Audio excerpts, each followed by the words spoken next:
Kajian Kitab Tauhid episode ke-42, kita akan ngebahas tentang masalah orang-orang yang nggak mau nerima sumpah demi Allah, ya. Orang-orang yang tidak mau menerima ucapan sumpah demi Allah. Nah, ini kita penting untuk ngebahas ini, ya, beserta rincian-rinciannya yang mungkin kalian lupa. Tahun lalu kita udah bahas, tapi mungkin kalian lupa, maka kita ulang lagi insyaallah. Bismillahirrahmanirrahim. Ala Rasulillah. Innal hamdalillah nahmaduhu wa nasta'inuhu wa nastaghfiruh. Sungguh segala puja dan puji hanya milik Allah. Kita puji Dia, kita mohon pertolongan dan ampunannya.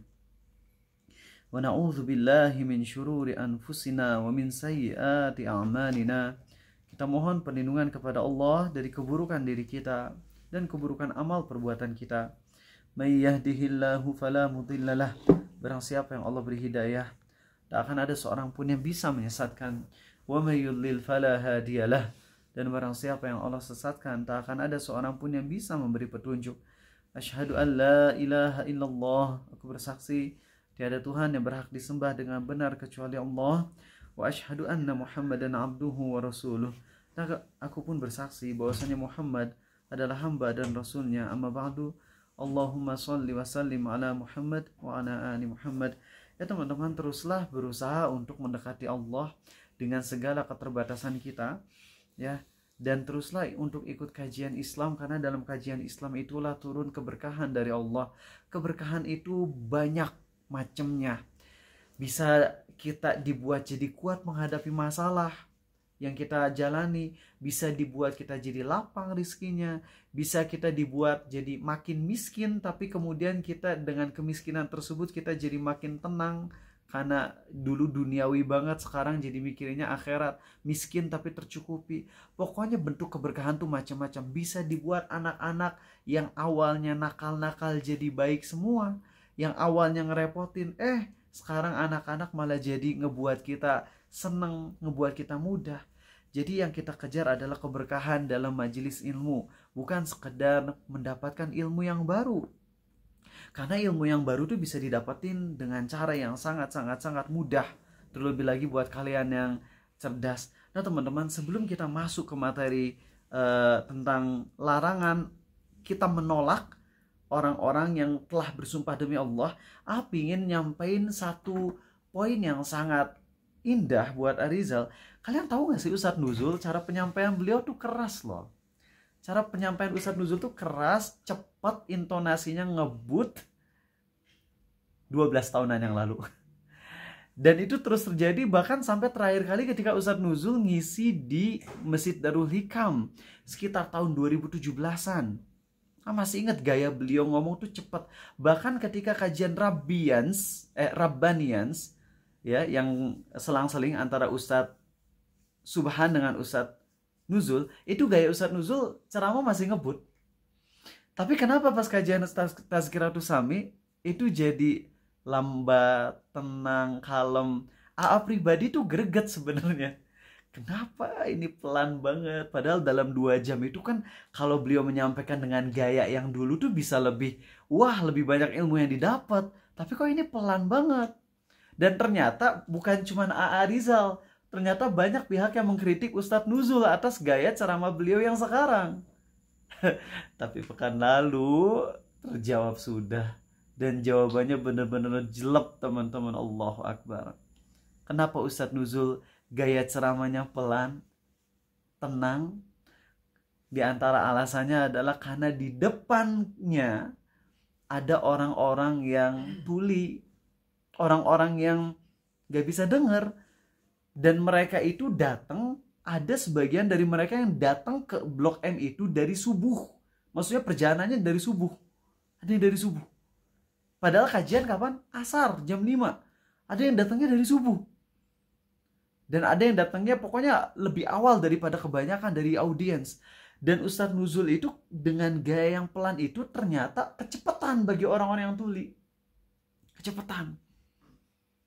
Sehingga dengan gaya yang pelan itu beliau berusaha untuk menjadi tengah antara orang-orang yang ingin ngebut dengan orang-orang yang tuli itu bahasan yang mereka senang ya, jadi bukan bahasa hinaan. Mereka senang dipanggil tuli, kata Ustadz Nuzul.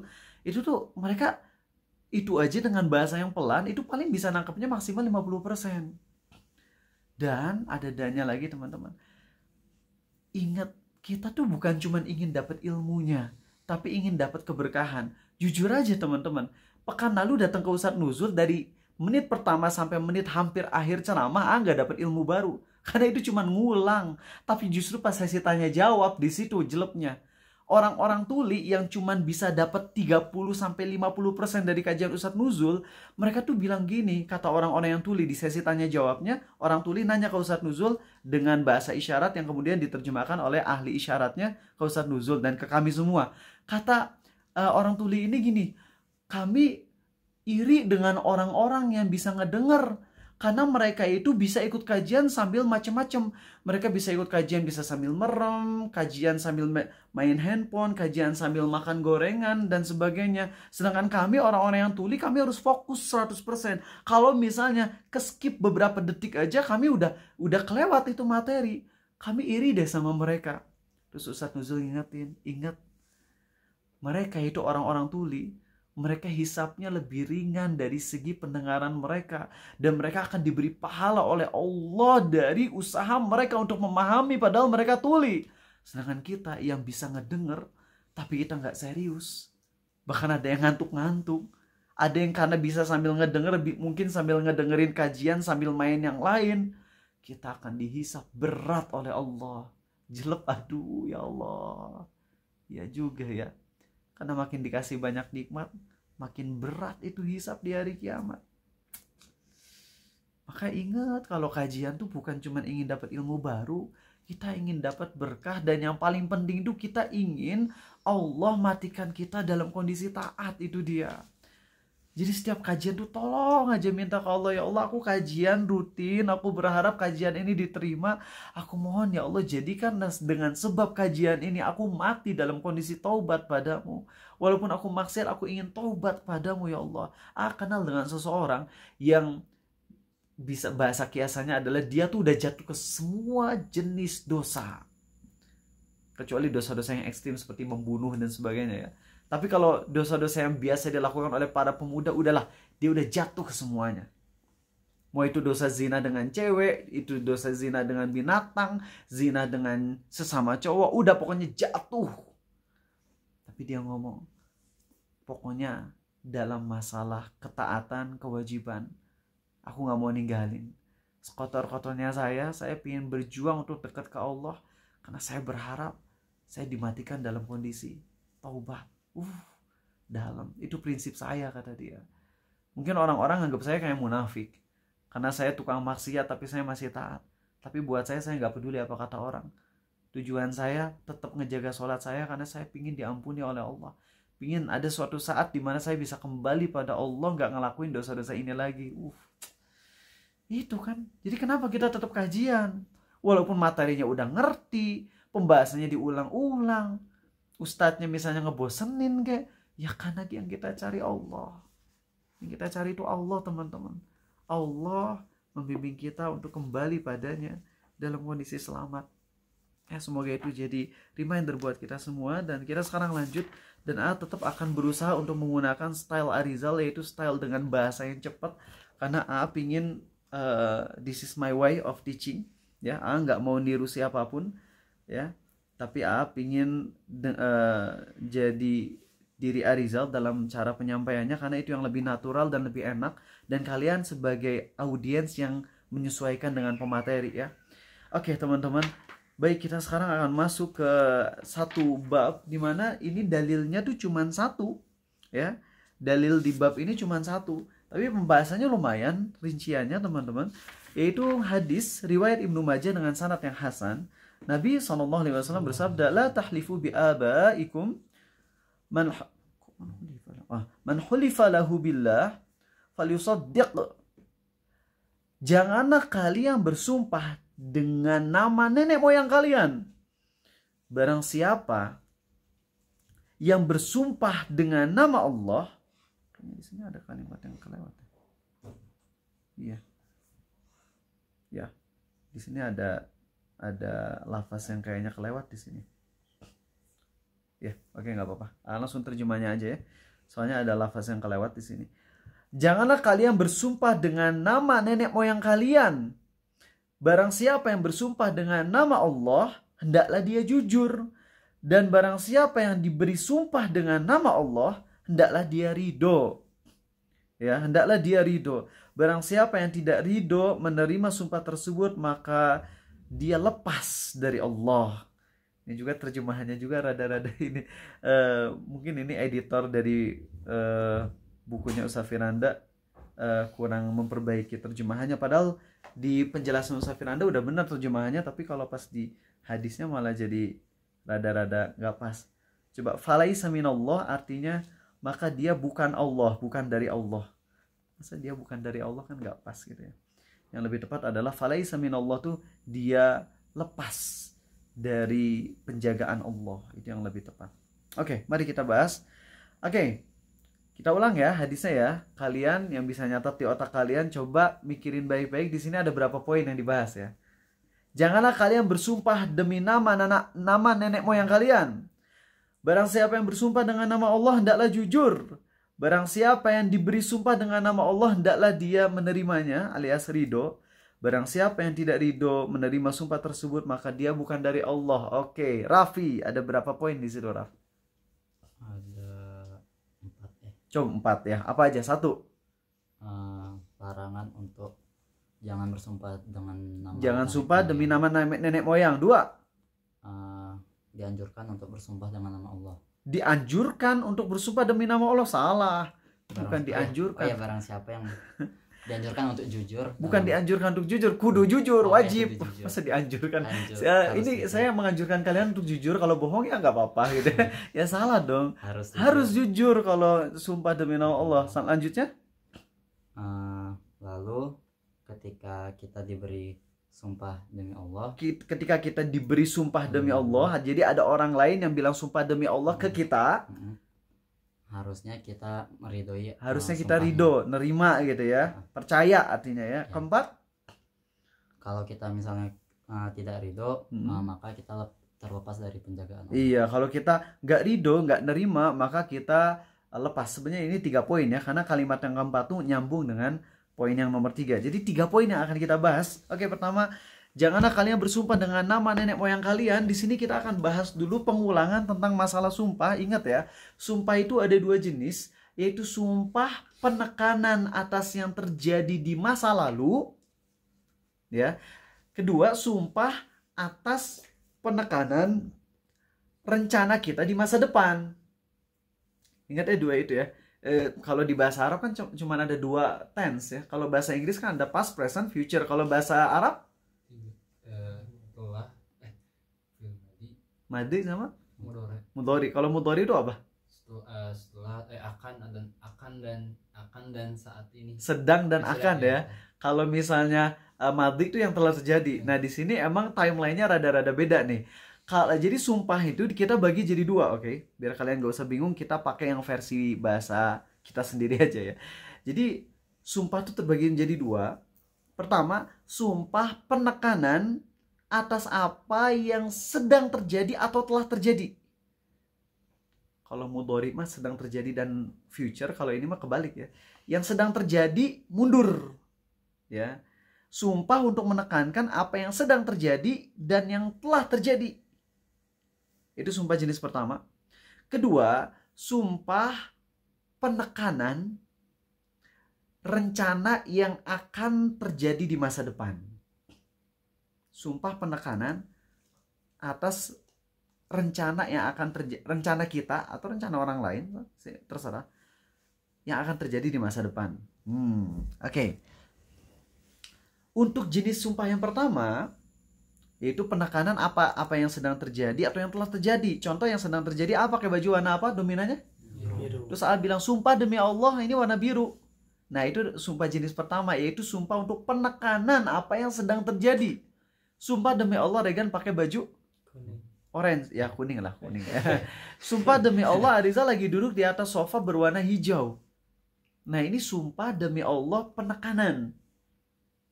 Untuk sumpah jenis pertama ini harus jujur.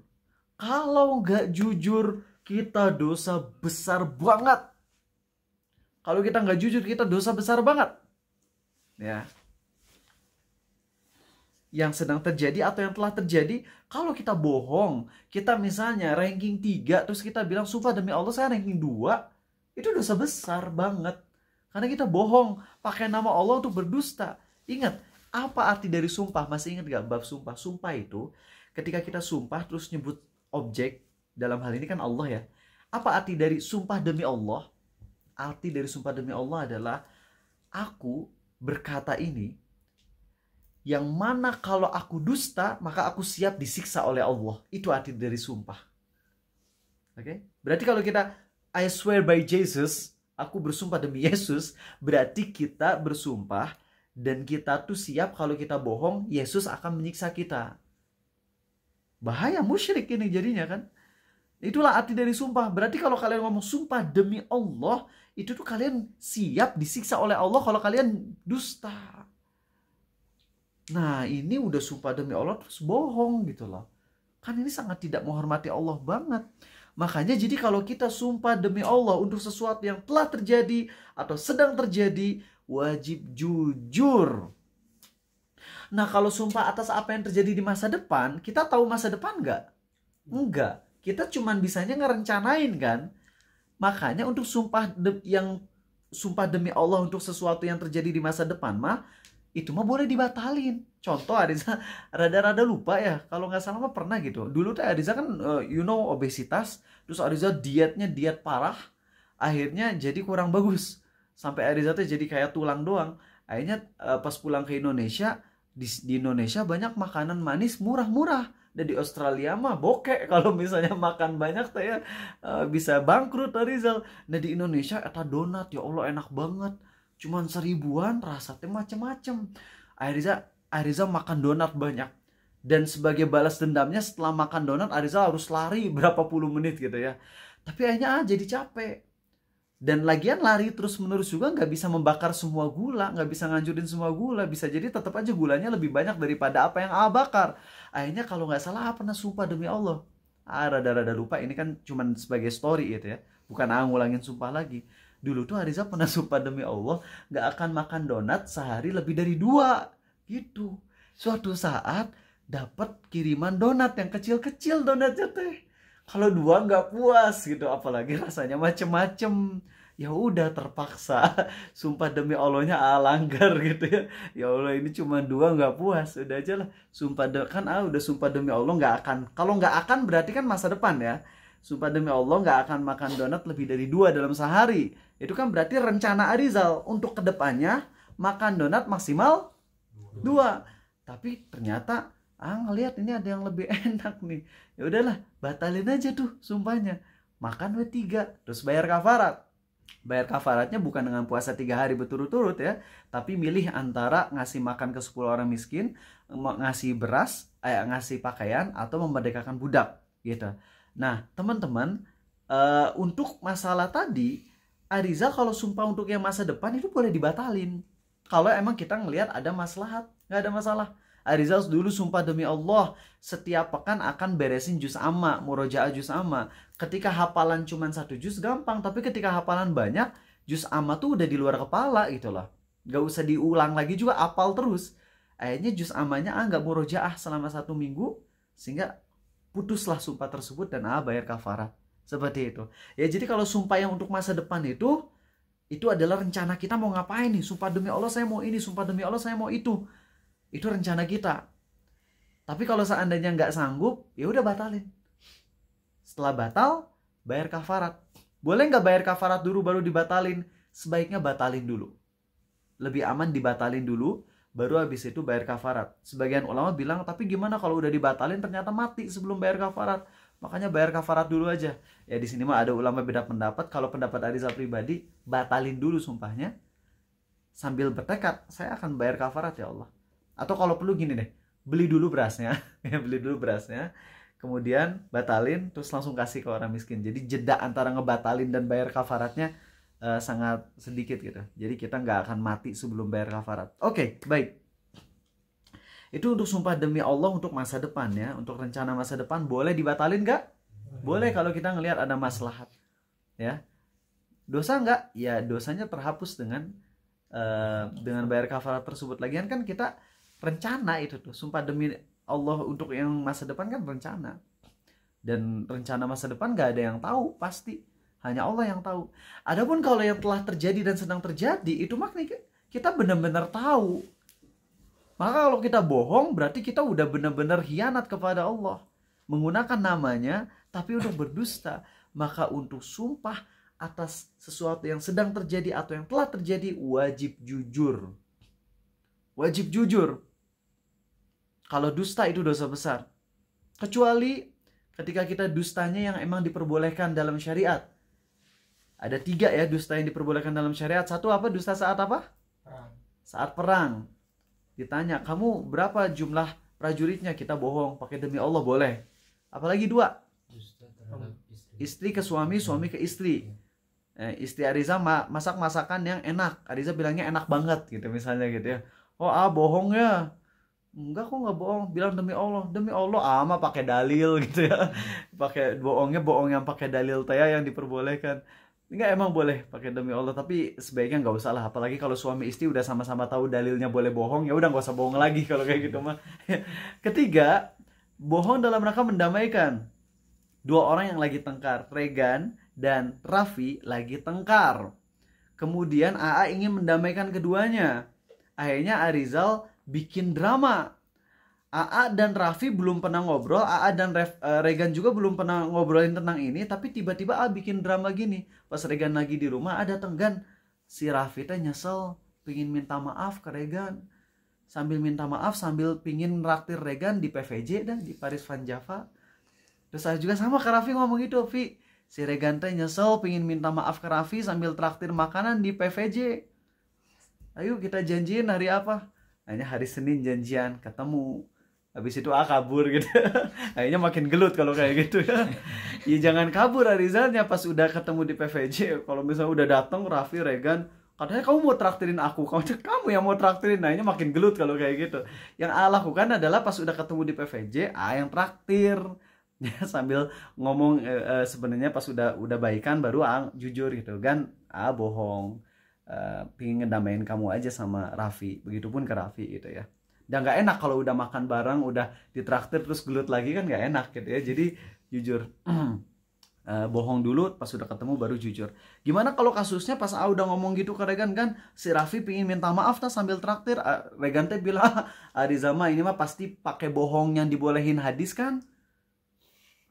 Gimana tah? Si Regannya udah tahu nih hadis bolehnya bohong. Ya udah Ariza bilang, enggak jujur Arizama. Regan maksa, bilang demi Allah. Boleh ngomong demi Allah walaupun bohong di situ. Ini adalah fatwa dari Syekh bin Baz. Ya, boleh. Bagaimana dengan bohong yang lain seperti bohong untuk menutupi aib? Ya, itu kan diperbolehkan. Ustaz Abu Haidar pernah membahas ya tentang kasus cewek yang pernah zina, ditanya kamu pernah zina atau enggak oleh suaminya, dia harus bohong gitu. Boleh nggak ngucapin demi Allah? Di situ kalau bisa nggak pakai demi Allah karena nggak ada di dalam hadis ya. Jadi bolehnya bohong untuk menutupi aib pribadi itu adalah berdasarkan kias.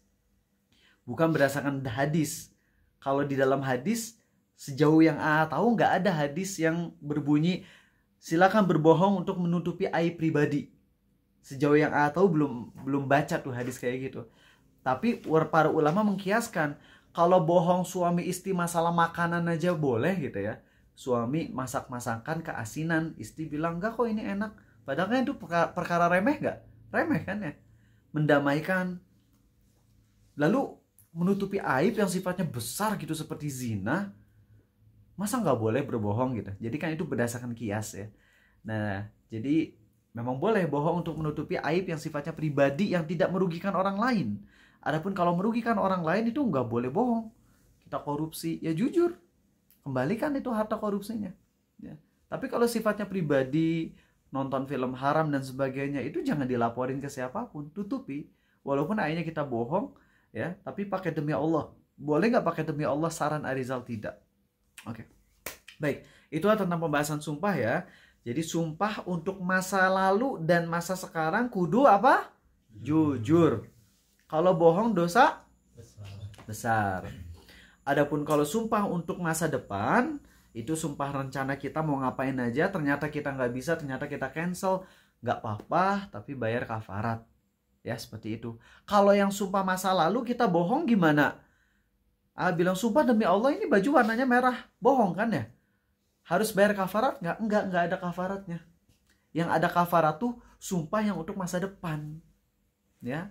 Adapun sumpah yang sedang terjadi atau telah terjadi, maka kalau kita bohong tidak ada kafaratnya, tapi wajib taubatan nasuha, karena di situ kita udah mengkhianati Allah, udah merendahkan Allah di situ.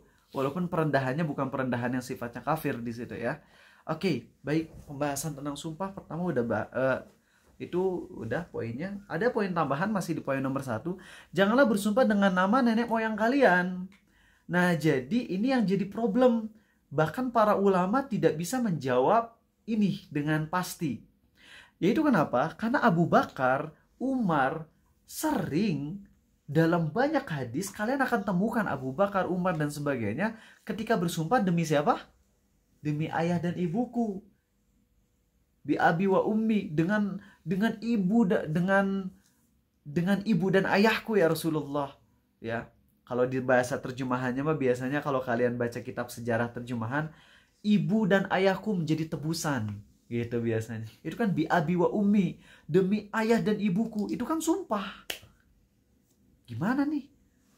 Kok bisa-bisanya Nabi SAW melarang sumpah demi selain Allah? Kalau sumpah kudu demi Allah doang. Tapi sahabat terbaik Nabi SAW yaitu Abu Bakar malah sumpah demi ayah ibu. Kan haram, dosa besar itu kan ya. Gimana nih jadinya untuk membahas ini? Nah, ulama membahas ini sampai ada sekitar 7 pendapat. Mau pakai pendapat yang salah satu pendapat yang paling lemah. Dan kalian bisa baca ini kalau nggak salah di sebut kayak websitenya nu.or.id ya, yang notabene-nya mazhab Syafi'i ya. Jadi kalian bisa baca ya di nu.or.id bahwasanya salah satu pendapat ulama ini ilmiah ya, sama sekali nggak menjelek-jelekan kan, bukan, ini hanya pembahasan ilmiah, kritik ilmiah, bahwasanya di antara pendapat ulama adalah sumpah demi selain Allah itu hukumnya tidak haram. Sumpah demi selain Allah itu hukumnya makruh doang. Makruh doang. Kenapa? Karena para sahabat sumpah demi selain Allah. Ngerti nggak? Tapi ini sekali lagi pendapat yang sangat-sangat lemah. Ya, pendapat yang sangat lemah. Jadi jangan sampai kalian pakai pendapat ini, akhirnya kalian sumpah demi Rasulullah, sumpah demi apapun, kayak sumpah demi Alex dan sebagainya. Jangan. Ini pendapatnya lemah dan udah dibantah oleh banyak ulama. Jadi jangan pakai pendapat ini. Ingat, ini kritik ilmiah, nggak menjelekan website tertentu, enggak. Ini cuma kritik ilmiah doang. Boleh kan mengkritik ilmiah, sebagaimana Ustadz Nuzul kemarin membahas tentang salah satu ulama favorit Arizal, Imam Al-Muhasibi, ya, dan beliau menyampaikan tentang para ulama mengkritik kitab Imam Al-Muhasibi.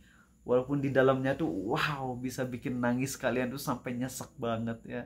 Masih punya itu tulisan Imam Al-Muhasibi yang sangat luar biasa, bisa bikin nyeseknya tuh luar biasa banget teman-teman. Gak ada sejauh yang Arizal baca seumur hidup, mau itu Ibnul Qayyim, Imam Al-Ghazali, ulama-ulama ahlu sunnah yang sering ngebahas tentang hati, tapi yang lebih dalam dari Imam Al-Muhasibi itu nggak ada. Ya, belum pernah Arizal temukan. Namanya juga Imam Al-Muhasibi. Kenapa namanya Imam Al-Muhasibi? Itu bukan nama asli kan? Muhasibi itu ini orang yang sering muhasabah. Karena para ulama juga ngebaca kitab beliau pada nangis gitu. Ya, pada nangis. Ya, saking dalamnya. Nah, jadi teman-teman pendapat ini lemah. Ya, bukan kata Arizal tapi kata para ulama. Pendapat bolehnya sumpah demi selain Allah itu nggak haram, nggak syirik, itu cuma makruh doang. Ini pendapat yang lemah. Jadi jangan sekali-kali sumpah demi Rasulullah, jangan sekali-kali sumpah demi selain Allah. Ini nggak boleh, ini syirik. Besar banget dosanya. Nah, jadi di antara yang pendapat terkuat ada dua pendapat ulama yang paling kuat tentang alasan kenapa sahabat Nabi SAW sering sumpah demi selain Allah. Yaitu yang pertama, itu tuh dalam adat bahasa Arab, walaupun bunyinya mirip sumpah, tapi itu tuh kebiasaan yang tidak dimaksudkan untuk bersumpah. Dan ini nggak bisa kita terjemahin ke bahasa Indonesia. Ada budaya yang emang di situ aja. Kalau di ke bahasa lainin nggak akan nyambung gitu. Nggak akan nyambung. Kayak di Indonesia tuh, nggak jadi ketang. Naon ketang deh. Bahasa Indonesia ding ya, ding. Coba kalau bahasa Inggris, I cancel it, deng, nggak enak kan, nggak bisa, nggak nyambung, ya. Jadi ada istilah-istilah yang emang udah itu untuk itu aja, untuk adat di situ aja, nggak bisa kita terjemahin, nggak bisa kita konversikan ke yang lain tuh, nggak bisa. Oke? Jadi itu adalah pendapat yang terkuat pertama. Kenapa para sahabat sumpah demi ayah, demi ibu, demi ayah, demi ibu, demi kakek moyangku? Nah itu tuh itu budaya yang emang udah terkenal di Arab, tapi nggak dimasukkan dalam rangka bersumpah. Ini pendapat pertama yang cukup kuat. Tapi pendapat yang lebih kuat lagi, dan ini disebutkan oleh Imam Nawawi atau Ibnu Hajar al-Asqalani dalam kitab Fathul Bari. Dulunya sahabat Nabi SAW sering bersumpah demi nama selain Allah. Dan Nabi kita SAW mendiamkan dulu. Kenapa didiemin? Ya emang karena larangan dari Allah itu turun secara bertahap. Sebagaimana miras, larangan miras kan yang paling pakemnya di ending Nabi kan, menjelang Nabi wafat SAW, barulah turun ayat tentang haramnya miras. Lihat bagaimana Allah turunkan ayat tentang miras itu ada 4 kan. Yang pertama apa? Dari anggur itu kalian peras minuman yang memabukkan dan rizki yang lezat, rizki yang baik, kata Allah. Jadi jualan miras teh kata Allah apa? Rizki yang baik. Awas jangan pakai ayat ini buat jualan miras. Kata Allah, miras teh rizki yang baik nih ayatnya. Hati-hati. Iya betul itu ayatnya. Allah memuji tentang masalah miras itu dengan warizqan hasana. Jadi dari anggur diperes jadi miras, difermentasikan jadi miras, itu adalah rizki yang baik, kata Allah. Jualan miras, ayo berdasarkan ayat ini, ya salah. Itu ayat yang pertama turun tentang miras. Kemudian barulah turun ayat tentang wahai orang-orang yang beriman, janganlah kalian sholat dalam kondisi mabok. Berarti boleh mabok nggak? Boleh, asal jangan pas di waktu sholat. Jadi para sahabat maboknya ba'da isya sama sebelum subuh, gitu. Habis itu turun lagi ayat tentang di dalam miras itu ada manfaatnya, tapi ada mudaratnya juga. Mudaratnya lebih besar, kata Allah. Ithmun di surah Al-Baqarah bukan dosa. Ithmun di surah Al-Baqarah itu maksudnya mudarat. Karena di ayat ketika ayat ini turun belum haram tuh miras. Baru ayat yang terakhir di surah Al-Maidah, fahal antum muntahun, berhenti minum miras. Nah jadi ada step by step pengharaman miras. Maka dalam hal ini juga tentang sumpah demi selain Allah, para sahabat udah terbiasa mengucapin sumpah demi ayah, sumpah demi ibu. Nah pas ending menjelang Nabi wafat SAW, beliau melarang total, gitu. Beliau melarang total. Ini dalam istilahnya adalah nasakh dan mansukh. Namun Ibnu Hajar al-Asqalani atau Imam Nawawi tidak bisa memastikan 100% pendapat yang satu maupun yang kedua ini. Alasannya apa? Alasannya karena tidak ada kepastian mana larangan yang duluan atau perbuatan sahabat duluan. Jadi makanya mereka cuma bisa bilang ini kemungkinan yang paling dekatnya. Kalau bahasa Arizal agak rumit, gak apa-apa teman-teman. Terutama kalian yang pertama kali baru hadir, gak apa-apa. Ini jadi untuk nge-trigger kalian bahwasanya pembahasan Islam tuh kita bisa lebih advance gitu. Buat kalian yang ngerasa udah bosen kajian itu mulu. Nah, ada saatnya dimana kita ngebahas dengan lebih tinggi lagi biar kalian ngeh gitu. Oh, ternyata yang selama ini aku ngerasa pembahasan Islam tuh gini-gini aja, ternyata ada pembahasan yang gue belum paham nih. Aku harus lebih giat lagi gitu. Ya, jadi itu nasakh dan mansukh. Ada juga pendapat yang lain, ada sekitar 6 atau 7 pendapat yang kita nggak akan bahas semuanya karena takutnya terlalu panjang. Intinya, di kalimat yang pertama hadis tadi bunyinya apa, Gan? Ingat gak? Dilarang untuk bersumpah kepada nenek moyang, dengan nama nenek moyang. Oke. Janganlah kalian bersumpah dengan nama nenek moyang kalian, ya. Itu dia. Poin pertama udah kita bahas pembahasannya rincinya, ya. Kedua, barang siapa yang bersumpah dengan nama Allah hendaklah dia jujur. Jadi jangan bohong. Itu juga udah kita bahas dengan pembahasan tadi. Nah, teman-teman, di sini ada kasus Dimana ketika seseorang itu, atau langsung aja deh poin yang ketiga ya, kita bahas yang poin 3. Dan barang siapa yang diberi sumpah dengan nama Allah, hendaklah dia ridho alias menerimanya. Barang siapa yang tidak menerimanya, maka dia lepas dari pelindungan Allah. Nah, di sini dia teman-teman yang akan jadi problem. Dimana orang-orang kan banyak yang ngobrol demi Allah. Ya, ingat gak kampus yang dulu mengwisudakan berapa ratus orang, dan itu tuh para wisudanya tuh nggak pernah pada kuliah. Ingat gak kalian? Kampus apa itu? Kampus terbuka gitu ya? Universitas apa gitu, nggak tahu ya misalnya. Jadi sampai ada cewek yang diwawancara, Anda udah lulus? Iya udah, alhamdulillah. Pelajaran apa yang paling kamu suka? Nekromansi. Nah, nekromansi, pelajaran apa itu nekromansi? Pokoknya sampai malu aja, itu bener, nontonnya aja malu, apalagi dianya gitu ya, astagfirullah. Nah, rektornya kan diwawancara tuh sama CCTV, sama SCTV ya, diwawancara gitu. Pas diwawancara teman-teman, ini Anda gini-gini kan, Anda ini bohong kan, ini semua wisuda-wisudaan palsu kan. Terus si idenya bilang apa? Demi Allah saya nggak bohong. Nah, pas sudah ngomong demi Allah saya nggak bohong, kemudian didesak lagi, ujung-ujungnya bilang apa? Ya mohon dibantu ya, jangan dihukum sayanya. Lah berarti kan ngaku kalau dia bohong. Di awal dia bilang nggak bohong, tapi di ujung-ujungnya akhirnya ngaku kalau dia bohong. Nah, jadi gimana nih? Apakah kita harus percaya ketika ada orang ngomong demi Allah padahal indikasinya udah jelas-jelas bohong nih? Alhamdulillah, para ulama membahas ini sampai 5 poin. Jadi, kalau ada orang yang ngomong ke kita demi Allah, coba lihat, orang ini salah satu dari 5 ini atau enggak? Pasti salah satu dari 5 ini. Pertama, kalau orangnya bisa diyakini 100% dia bohong, walaupun dia ngomong demi Allah, wajib kita dustakan. Wajib kita dustakan. Jangan diterima. Tapi kan tadi di hadis disuruh nerima. Kalau ada orang ngomong, demi Allah saya nggak nyuri, wajib kita percaya. Iya, itu tuh kalau kita nggak tahu dia nyuri atau enggak. Tapi kalau dia nyuri di depan kita, kayak Arizal dulu pas di Australia, namanya tuh si Eta lah pokoknya, nyuri buku Arizal, dicuri di depan mata Arizal, dia nyuri, masukin ke tas. Terus give my book back, kata Arizal, kembaliin buku saya. Terus teman Arizal ngomong, wallahi demi Allah saya nggak mencuri. Di depan Arizal nyuri, dia ngomong demi Allah nggak mencuri.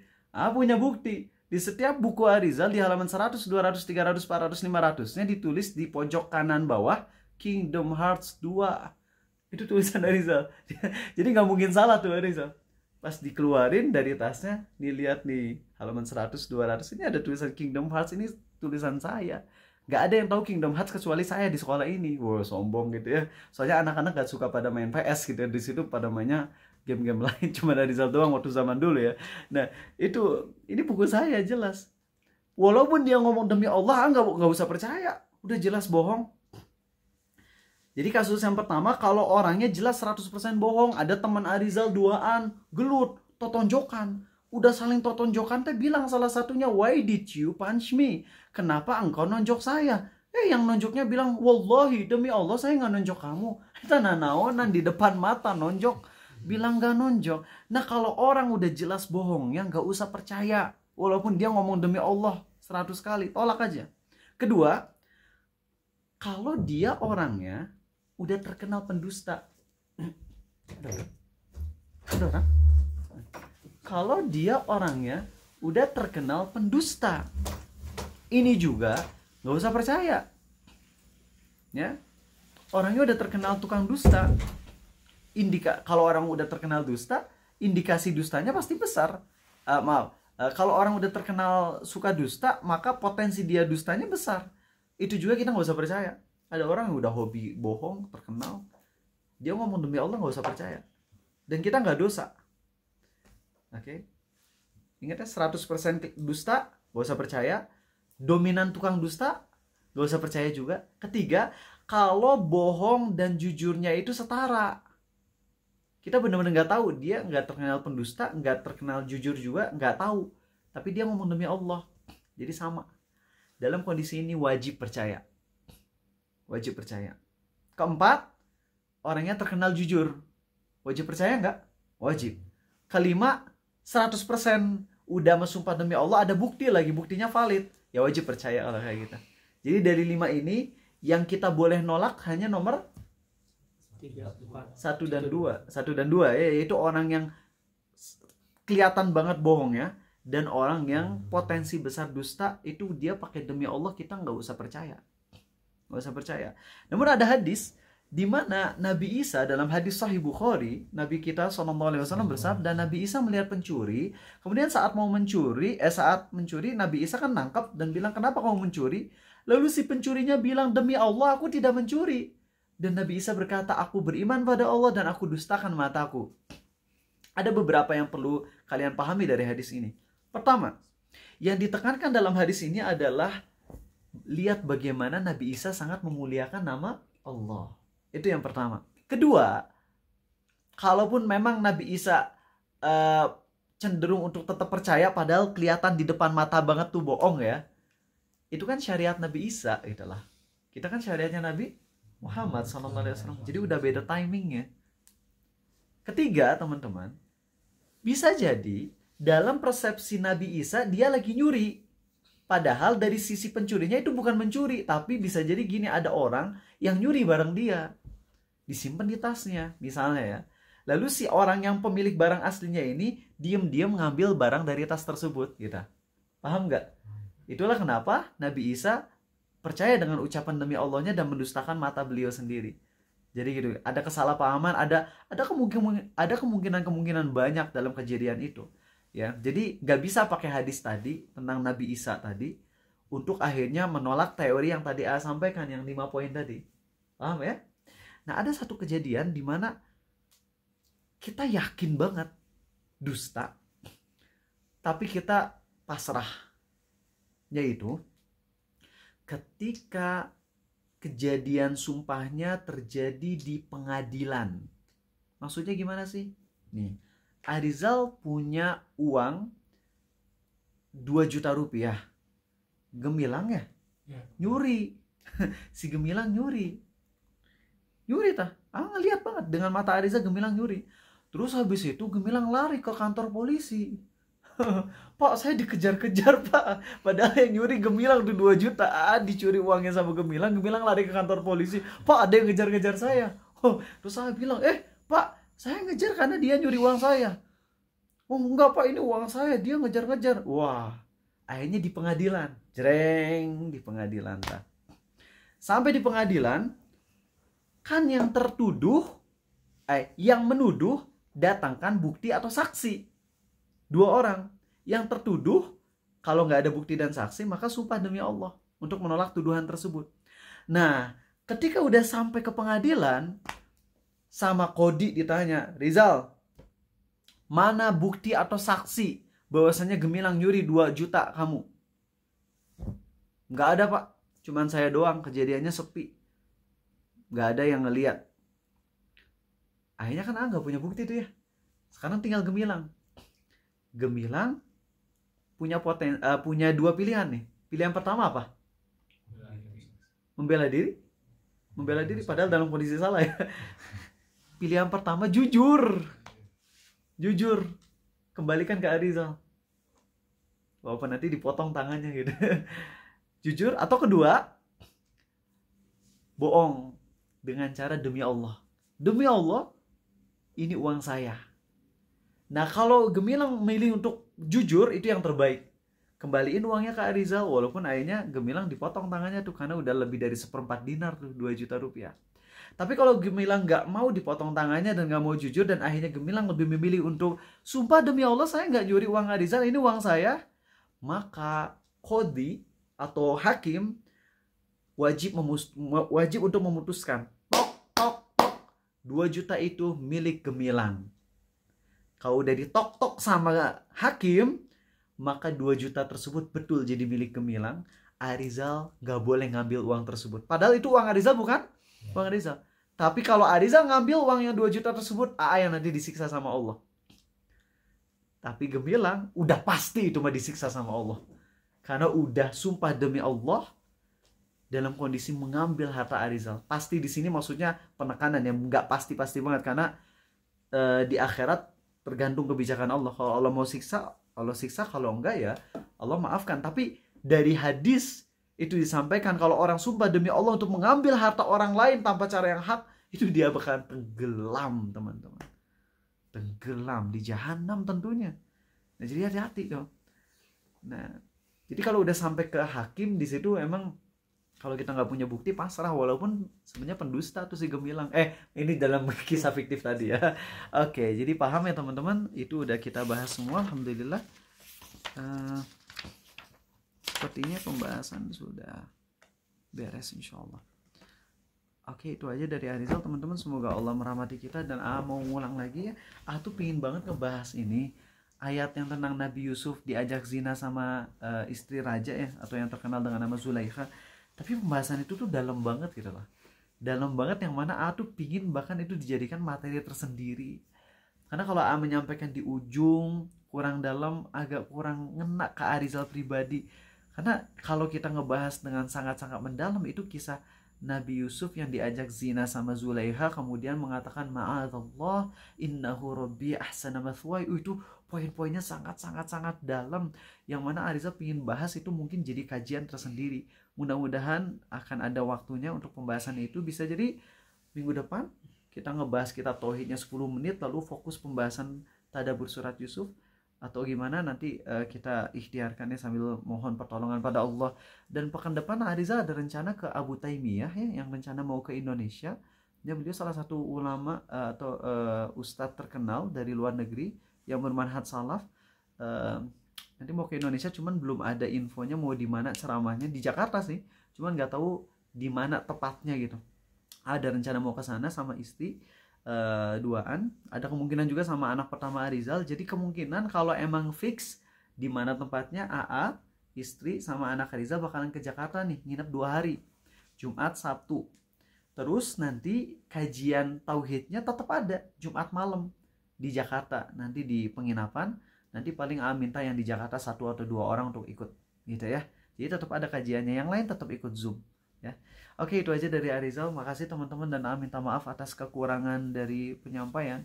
Dan jujur aja pingin banget secepatnya ngebahas tentang tazkiyatun nafs dengan lebih dalam, tapi ya emang butuh waktu, timing yang tepat agar penyampaiannya pun bisa lebih maksimal insyaallah. Oke, silakan yang punya pertanyaan boleh ditanyakan, materi ini atau di luar materi juga boleh. Ya, ada yang materi dulu dari kalian? Maaf, siapa? Silakan Rafiq. Bismillah.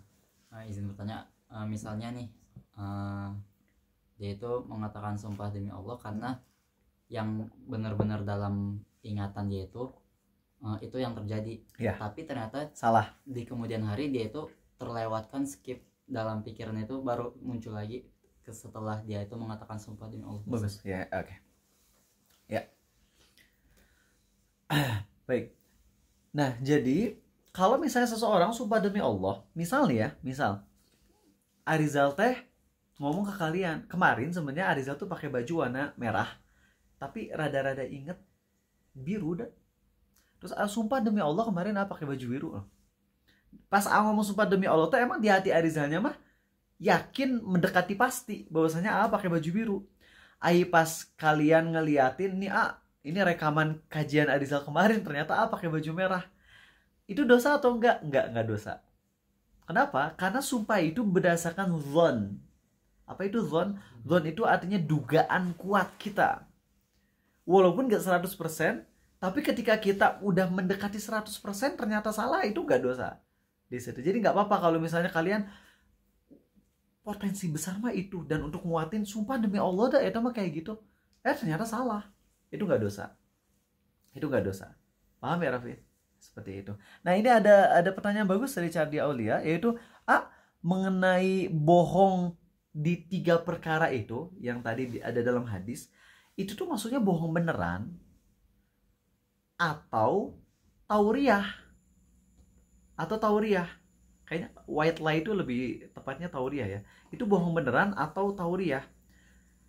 Maka di sini memang Ustadz Muhammad Abdul Tuasikal lebih cenderung ke pendapat kalau itu tuh tauriah.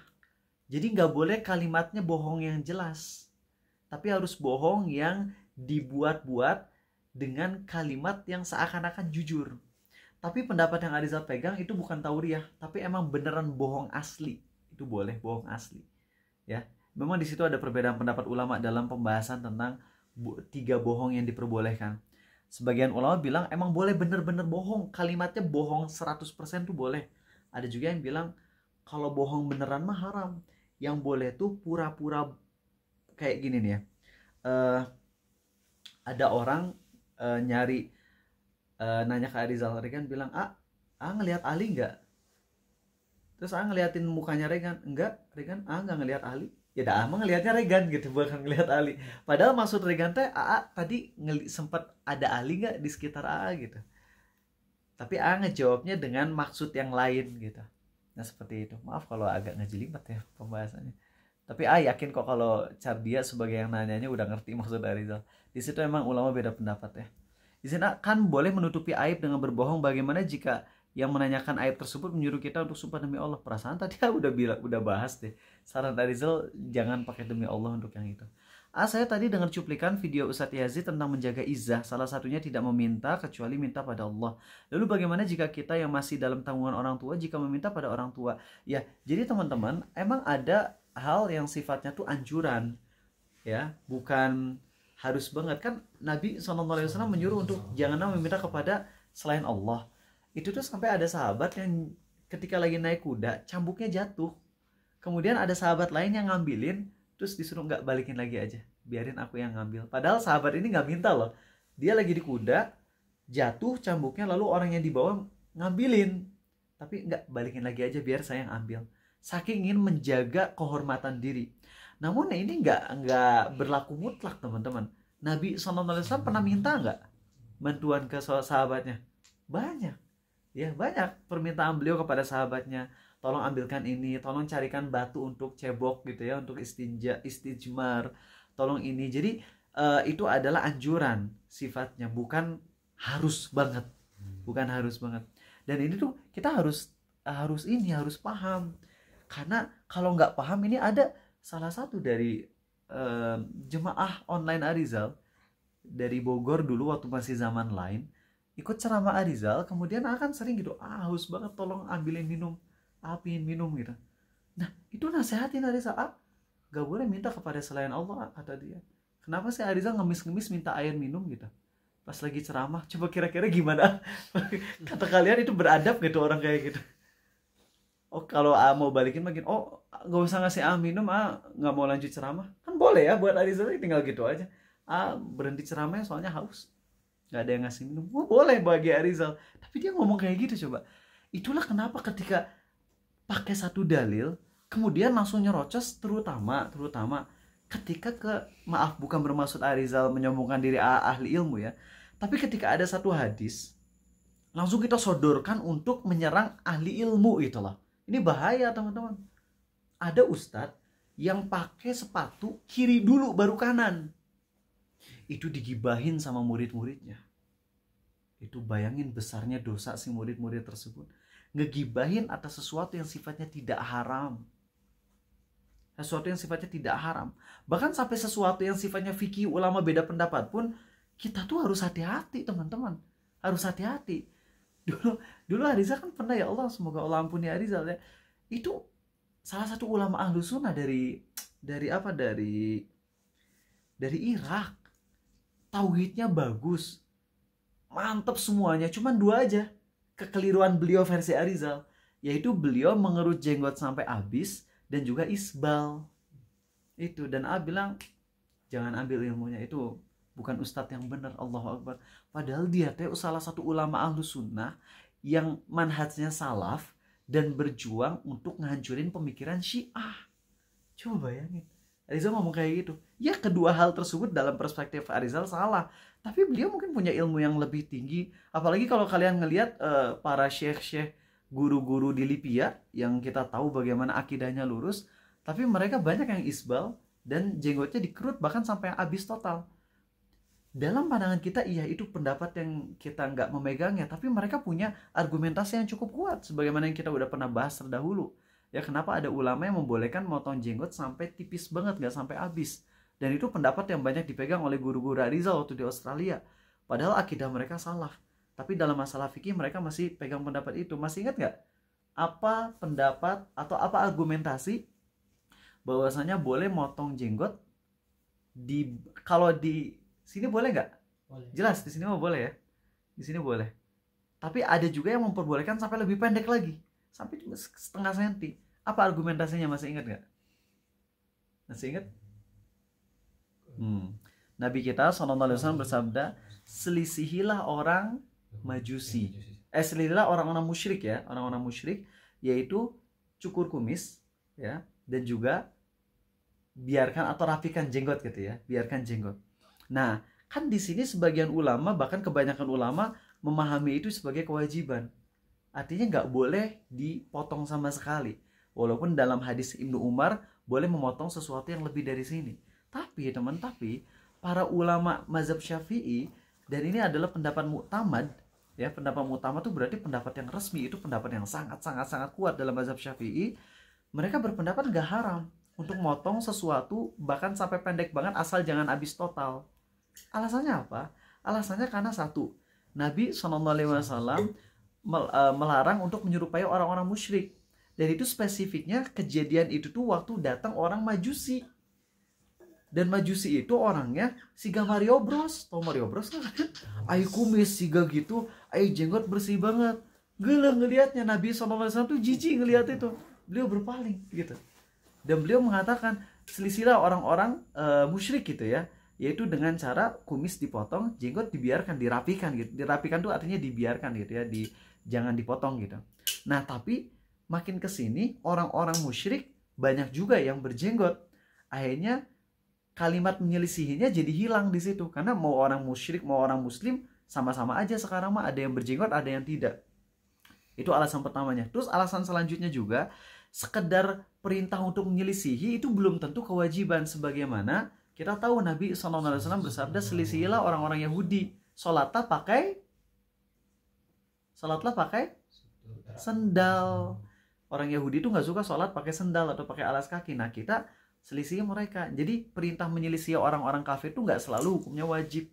Itulah kenapa ulama dalam mazhab Syafi'i berpendapat nggak haram tapi makruh untuk memotong pendek. Ya, ada juga yang berpendapat boleh-boleh aja asal jangan sampai habis total. Nah, tapi pendapat yang memang dikuatkan oleh banyak ulama, termasuk para ulama kita dari ustadz-ustadz bermanhaj salaf, adalah tidak boleh dipendekin lebih dari yang segini. Nah, intinya teman-teman, ketika kita ngelihat ada perbedaan pendapat seperti ini, itu harus hati-hati. Jangan sampai kita akhirnya ya gegabah gitu, bahkan sampai memvonis yang di luar batas, melampaui batas. Kalau sekedar bilang itu nggak baik, itu nggak tepat, itu boleh-boleh aja, atau diskusi menurut saya ini haram, nggak apa-apa, ngomong kayak gitu boleh banget. Tapi kalau sampai bilang itu ahli bid'ah dan sebagainya, ini serem. Kalau kalian ngedengerin ceramah episode ini yang versi tahun lalu, kalian pasti ingat dengan salah satu murid generasi 3 Arizal yang itu parah banget. Gak apa-apa, ini sebagai penutup dan jadi pelajaran buat kalian. Kalian tahu kan Arizal tuh murid tuh ada 3 generasi ya. Generasi pertama tuh generasinya Haidar, Gazi yang sekarang jadi kakak ipar Arizal, itu tuh generasi awal murid Arizal. Kemudian generasi keduanya adalah generasi 2016, 2015, yaitu generasinya Abil, Lutfi dan sebagainya. Mereka lah yang bikin Paradise Driver ini ya. Nah, kemudian ada sesuatu yang terjadi antara Arizal dan mereka, dan akhirnya mereka nggak ikut kajian Arizal lagi, walaupun mungkin Abil sekarang masih ngedengerin juga diem-diem ya. Nah, habis itu hilang tuh, nggak pernah ikut kajian lagi sampai tahun 2018. Nah, tahun 2018 ini murid generasi 3. Siapa aja mereka teh? Regan, Vega, Noval, dan semuanya tuh banyak. Dan itu yang generasi yang sampai sekarang masih ada gitu. Nah, Masya Allah ya.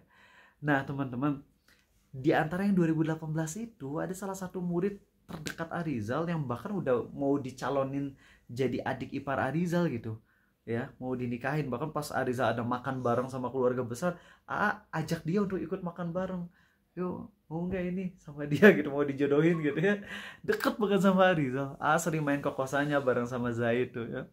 Nah, tapi pas dia belajar sama Ustadz Ustadznya Ustadz Salafi, tapi sayang yang nggak toleran dalam perkara perbedaan pendapat ulama. Nah dia tuh mulai bergesekan dengan Arizal dalam masalah video. Dia bilang video tuh haram, ah. Jadi ceramah nggak boleh pakai video, suara aja.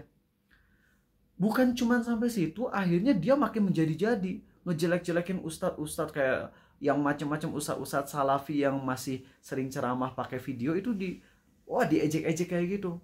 Nggak boleh, video tuh haram, itu sama hukumnya dengan gambar. Itu adalah perkara bid'ah dan sebagainya. Waduh. Akhirnya dia makin parah teman-teman, makin menjauh. Bahkan kelompok kajian dia sampai ada yang bilang kalau Ustaz Firanda tuh dajjal, Ustaz Syafiq tuh bencong. Kenapa? Suka selfie. Coba kan itu kurang ajar kan ya? Tahu apa yang terjadi teman-teman? Tahu? Dalam waktu nggak sampai 1 tahun, dia kan ada pandemi itu ya, belum pandemi ya. Pokoknya dalam beberapa waktu kemudian, 1 atau 2 tahunan ya. Nah pas pandemi itu dia kuliah Zoom. Zoom harus pakai apa? Video kan? Kok kamu kuliah sih? Kok pakai Zoom? Kenapa nggak dimatiin aja Zoomnya? Kan itu nggak boleh. Kan kamu bilang video haram, nggak ngebales. Oke lah, Ariza masih bisa toleran, mungkin dia ya ini karena perkara kepentingan kuliah. Tapi nggak berhenti di situ. Apa yang terjadi teman-teman? 1 tahun kemudian di Instagramnya dia upload foto dia lagi mesra sama pacarnya yang terbuka auratnya. Coba bayangin, awalnya dia bilang foto haram, video haram, dakwah pakai video itu dakwah yang gak bener. Kita kalau mau dakwah cukup pakai suara aja, pakai radio, nggak boleh pakai video, nggak boleh pakai foto. Tapi dia jadi foto bareng sama pacarnya mesra, terbuka auratnya. Apa yang bisa kita ambil pelajaran dari sini? Jangan kenceng-kenceng. Kalau udah perbedaan pendapat ulama tuh cukup diskusi ringan, jangan sampai menyesatkan gitu loh. Ya, maaf ini jadi panjang lebar ya ketika ini pertanyaannya kan tadi ya tentang Ustadz Yazid yang nggak boleh meminta kepada selain Allah. Bagaimana kalau minta orang tuanya itu boleh ya?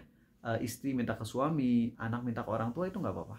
Cuman semakin semakin anak dewasa dan dia semakin mampu untuk nyari nafkah sendiri, maka permintaan itu mulai harus dikurangin seperti itu boleh, nggak ada masalah ya. Dan pertanyaan yang lain mohon maaf ya belum terjawab, kalian udah nyatet kan, tinggal ditanyain aja di WhatsApp. Insyaallah sampai ketemu besok pagi, kita udah masuk pembahasan tentang sholat ya. Subhanakallahumma wa bihamdik, maha suci engkau ya Allah dan segala puji bagimu. Asyhadu an la ilaha illa anta, aku bersaksi tiada Tuhan yang berhak disembah kecuali Engkau saja ya Allah. Astaghfiruka wa atubu ilaik. Aku mohon ampunan padamu dan aku taubat padamu. Assalamualaikum warahmatullahi wabarakatuh.